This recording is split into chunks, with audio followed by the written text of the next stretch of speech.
3 జాబితాలుగా ఇందిరమ్మ ఇండ్ల దరఖాస్తులట. ఇప్పటికే 71,482 మంది ఎంపిక. తర్వాత దశలోనూ L1, L2 జాబితాలకే ప్రాధాన్యం.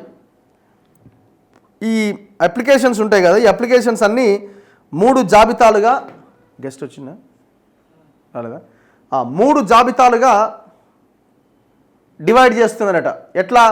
ఇందిరమ్మ ఇండ్ల దరఖాస్తులను ఏవైతే దరఖాస్తులు పరిశీలించారో పరిశీలించిన వాటిని అధికారులు 3 జాబితాలుగా విభజించారు. సొంత ఇంటి స్థలాలు ఉండి ఇండ్లు లేని వారిని L1 జాబితాలో చేర్చిరట. సొంత స్థలంలో గుడిసె, పూరిపాక, మట్టి మిద్దె, రేకుల ఇండ్లు ఉన్నవారిని కూడా ఈ జాబితాలో చేర్చిరట.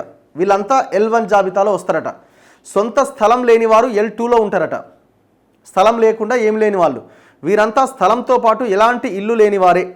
సొంత ఇల్లు ఉండి ఇందిరమ్మ ఇంటి కోసం దరఖాస్తు చేసుకున్న వారిని L3లో చేర్చిరట. అంటే సొంత ఇల్లు అంటే ఏంది? ఇందిరమ్మ ఇండ్ల కోసం వచ్చిన దరఖాస్తులను యాప్ సర్వే, కుటుంబ సర్వే ఆధారంగా విభజించారు. దీని ప్రకారం L1లో 21,93,000 అంటే భూమి లేని వాళ్ళు, అసలేం లేని వాళ్ళు. L2లో 19,96,000, L3లో 33,87,000 దరఖాస్తులు వచ్చినాయట. ఇచ్చేది ఉందా ఈ మొత్తం ఈ వెరిఫికేషన్లు? దీనికేనా సమయం అంతా?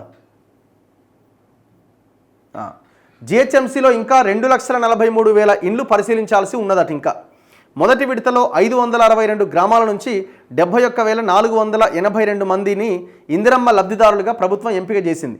ఈ లబ్ధిదారుల్లో L1 నుంచి 59,807 మంది, L2 నుంచి 1,945 మంది, L3 నుంచి 5,732 మందిని, కొత్త దరఖాస్తుల నుంచి 3,998 మందిని ఎంపిక చేశారు.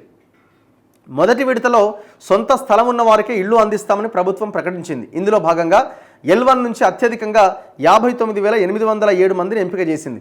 L2, L3 జాబితాలు కొత్తగా వచ్చిన దరఖాస్తుదారుల నుంచి 11,675 మందిని ఎంపిక చేసిందట. సో ఇట్లా వీళ్ళు 4.5 లక్షల ఇండ్లు ఏదో ఇస్తామని రెడీ అవుతున్నారు. మరి ఎప్పుడు ఇస్తారు ఏందన్నది చూడాలి.